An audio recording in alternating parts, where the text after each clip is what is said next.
Hi everyone. I thought I'd do my second or third, depending on how you look at it, RexPlay today, and I decided a good title to go with would be Nights into Dreams, a game I really loved when I was a kid, and a game I still enjoy to this day.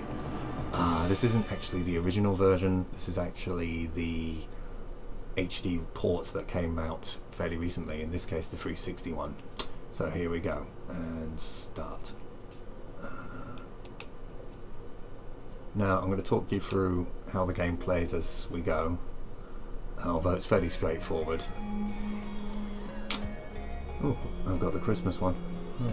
Haven't tried that one yet, which, to my shame, used to be a tradition of mine that I'd play Christmas nights every Christmas, obviously. So I paused before there.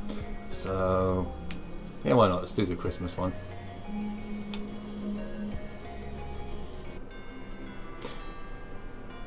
Now, with Nights into Dreams, it's a fairly simple game to play. The best way I could think of describing it, which you'll see, is it sort of plays as a cross between Echo the Dolphin and Sonic the Hedgehog. You'll see that the way you fly about is very quick and fluid, like with Sonic, but the controls are like they were in Echo the Dolphin, full 360-degree movement. Well, on the 2D plane at least. Now, the story itself, not so much with this, because this is like a Christmas add-on that came out recently. It's fairly straightforward. You've got these two children, Elliot and Clarice, and they both got their own respective fears about their future. Elliot wants to be a basketball star, and Clarice wants to be a singer, but they're both scared that they're not going to be good enough. And that sets the stage for the game, because in their dreams they have nightmares about their failure. Elliot gets humiliated by some bullies on the basketball court. Clarice fails at her audition and runs out in tears. And Nights is basically meant to be the embodiment of good dreams. In the world of dreams there is this man who creates all the nightmares, or being that creates all the nightmares, called Wise Man. And Nights is meant to be one of the soldiers of this like nightmare causing general who's kind of rebelled against his master and been imprisoned for his trouble, but he's the one who tries to give the children the good dreams, and the purpose of the game is basically to save him and then basically try and defeat this Lord of Nightmares. It all sounds very complicated, but the actual game is actually very straightforward, but that's kind of the backstory behind it.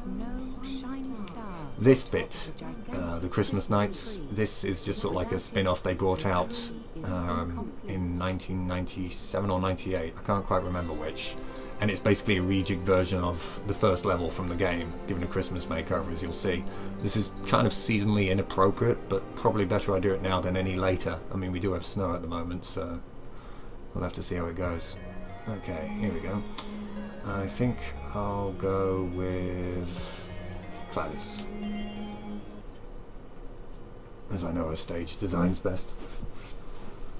It's been a while since I played this, so I'm not quite sure how this is going to go.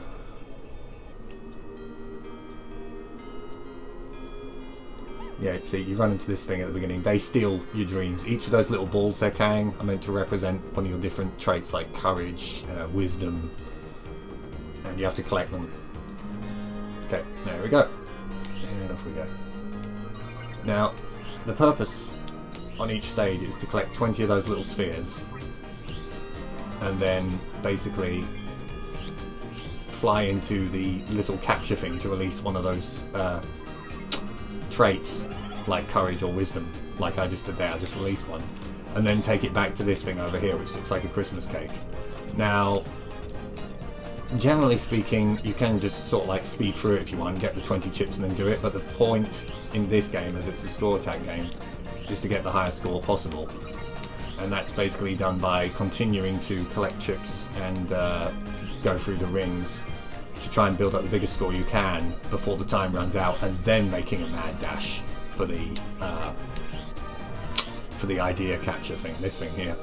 So it's sort of like a risk-reward thing. The longer you stay out, the higher the score you can get, but the more chance there is of you running out of time, because if you run out of time you turn back into one of the kids, fall to the ground, and you lose all of the chips you've collected. I'm actually not doing too well here. As you see, as I fly through the loops, you get like these little things called links that build up.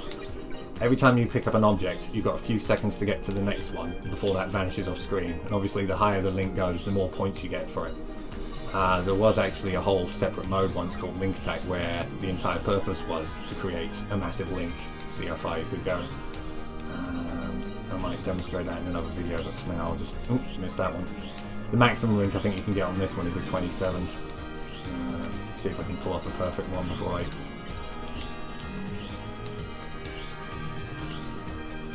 There you go, 28. Running out of time.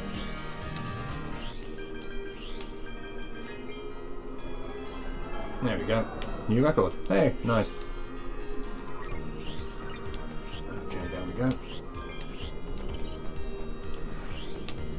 Yeah, so normally it doesn't look like this. This is just the Christmas themed variation. They've given the whole level this kind of decked out Christmas feel. Oh, I unlocked something there. Where is it? There we go. Oh, you can do all kinds of acrobatics with them, as you can see there. I'll demonstrate that properly later on, because there's actually a bit specifically for that. There we go. Down across. Yeah, certain stages give you massive opportunities to build up links. Like, each stage is divided into 4 sections. This is like section 2 of 4, and the course changes each time you fly through the level.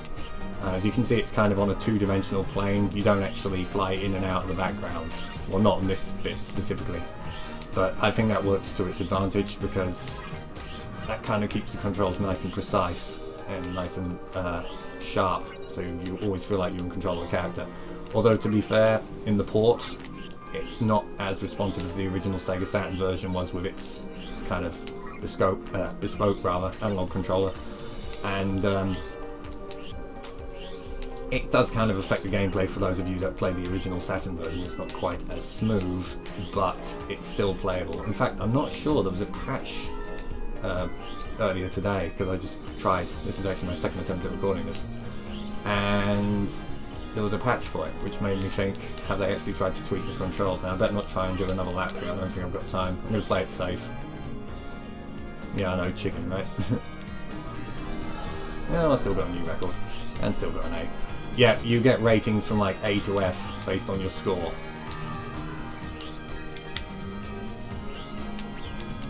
Which, obviously the higher you score, the higher your own. Okay, this is where you get to do the stunts. When you've got this little streamer around you, you can do like all the little acrobatics and whatnot.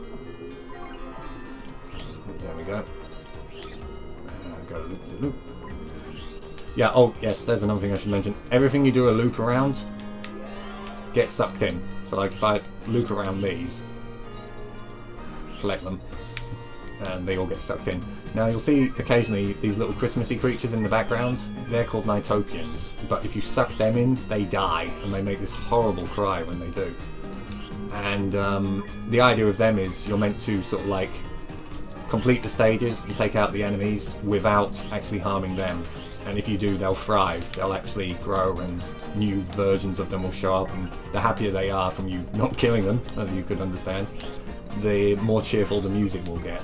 Not on this stage specifically, because on this stage the music will always be this kind of cheery version of Jingle Bells. There we go. Not doing too well here, but talking while playing is actually harder than it looks. Oh, there we go.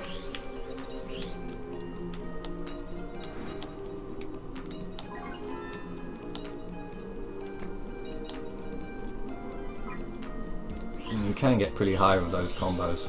I think I got up to 11 or 12 once.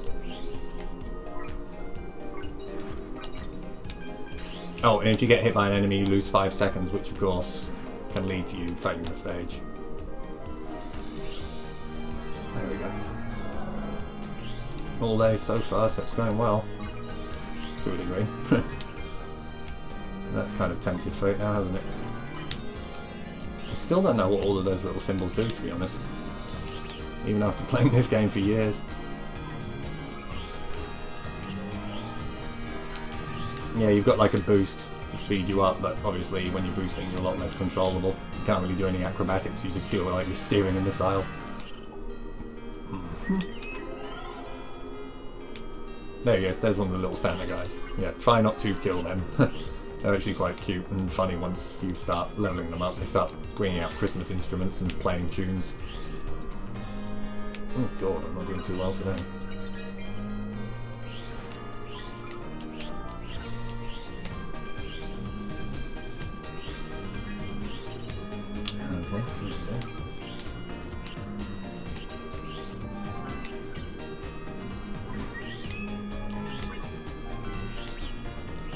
I'll take that. Nice. Yeah, it used to be a tradition of mine to play this every Christmas. To my shame, I've kind of let that tradition slide of late. Mind you, it's a busy Christmas this year. I've got time to make one more pass. See me if I don't get hit by anything.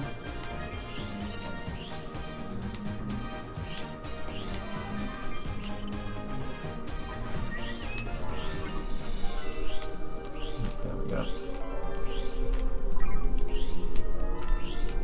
Yeah, I've got enough time to pick up some little ones as well. Yeah, the control's pretty simple. It's just the analog stick, one of the face buttons, and then the triggers to make tighter turns. Like if you hold the left trigger, you'll do a quick, sharp left turn. All A's, but now I've got to fight the boss. And on this version, the boss is a little bit fiddly. Oh god, there we go.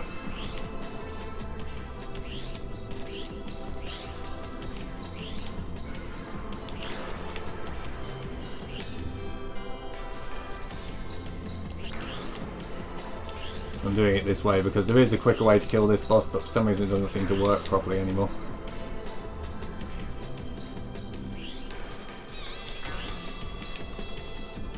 And if you get hit by the boss, you lose time, and so on.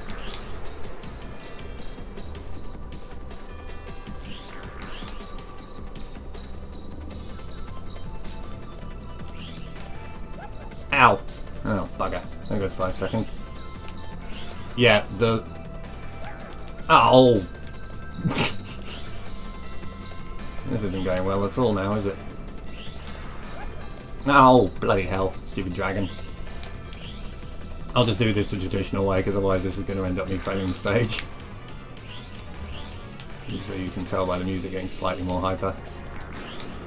Come on, you beach ball of the dragon thing. I mean, seriously, what dragon looks like a beach ball? An embarrassment to dragons everywhere.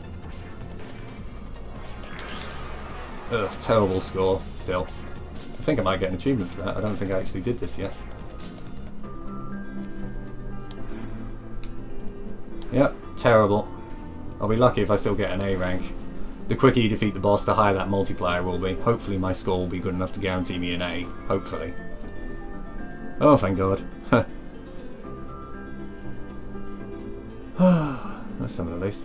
Hey, Merry Christmas. Well, you're only a month late, but... yeah. Well, that was my little demonstration of how Nights into Dreams plays. Even with the slight control issues, I still think it's a game that anyone who likes kind of, I don't know, not exactly a platform game, but anyone who likes sort of like fast, reflex kind of action, kind of gameplay, with a kind of almost Disney-esque feel to it, will find themselves, you know, probably enchanted by this game. I certainly was. It's top contender for one of my favourite games of all time. The others I might cover in another video, but I definitely think it's something, you know, you'd probably enjoy, and it's actually fairly quite cheap. You can get it on the Steam network, the PlayStation network, and Xbox Live, and it goes for about, I think it's either 800 Microsoft points or about $10, and it's more than worth those $10. You'll have to take my word on that. So, yeah, that was Nights into Dreams, or more specifically, the Christmas Nights section of Nights into Dreams, and I hope that kind of gave you an idea of exactly what the game was all about. I'm not sure what the next one of these videos is going to be. I've got a couple of ones I could do, but I'll see. I'll leave that decision till a later time. Right, well that's all for now, and thanks for watching. Bye for now, guys.